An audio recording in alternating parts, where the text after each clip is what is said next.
Some people don't realize that houses remember the people who stay awake inside them. At first, the house seems ordinary old paint, narrow hallways, a clock that ticks a little too loudly in the living room. You tell yourself the quiet is peaceful, that the way sound disappears at night is normal. But every evening, just after midnight, the silence sharpens, as if the house is listening instead of resting. You notice patterns before you notice fear. The clock always stops at 3:17 a.m. The refrigerator hum fades mid-note. Even your phone loses signal, as though the outside world has politely stepped away.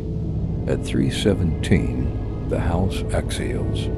The walls creak not from settling, but like joints stretching after being still for too long. Shadows lengthen without a source, crawling slowly across floors and up furniture, stretching toward you as if curious.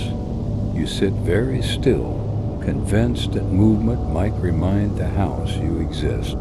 Some nights you hear footsteps, not walking searching.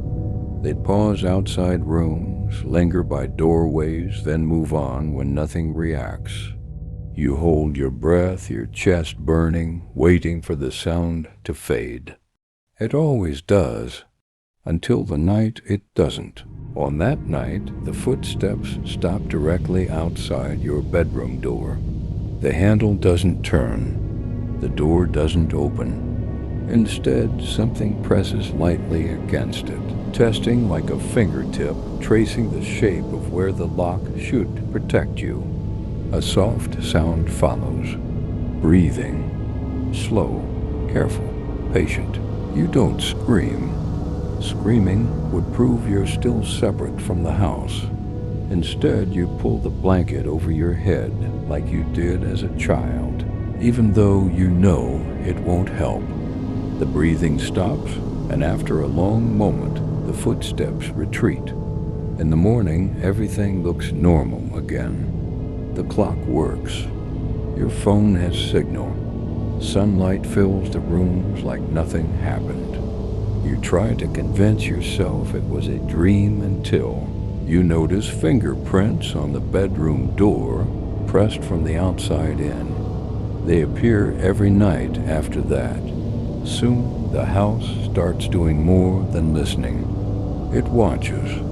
You feel it in the weight of the air, in the way rooms seem slightly smaller every morning. Hallways stretch longer when you're tired. Doors appear where there weren't any before. Mirrors become the worst part. At first, your reflection behaves. Then it starts holding eye contact a second too long. Eventually, at 3:17, your reflection stops moving altogether. You stand frozen in front of the mirror, arms at your sides, watching yourself stare back with an expressionless calm. One night you whisper, "What do you want?" Your reflection blinks. "I want quiet," it mouths silently. You begin staying awake on purpose. Coffee, lights, on, noise, anything to avoid sleep. But the house doesn't punish you, it adapts. 3:17 arrives earlier. The clock stops at 3:16. Then 3:15. The silence starts creeping into the day. When you call friends, they say you sound far away. When you leave the house, the street feels wrong, as though the outside is only a thin illusion, painted over something hollow. You rush back inside every time, relieved the front door still opens for you, until the night it doesn't. At 3:17, you run to the front door and pull. It won't budge. The windows show darkness where the street should be, not night absence. The house is closed around you completely. The breathing starts everywhere at once inside the walls, beneath the floor, above the ceiling. The house is no longer searching. It has found what it needs. Your reflection steps out of the mirror. It moves smoothly, comfortably, like it belongs here more than you ever did. It tilts its head, studying you with mild curiosity. "You're too loud," it says softly. "You think too much." You resist. It gestures behind you, toward the walls. They lean in slightly. "But I don't." You try to run, but the hallway shortens with every step. Doors melt into flat surfaces. The house tightens, folding you inward.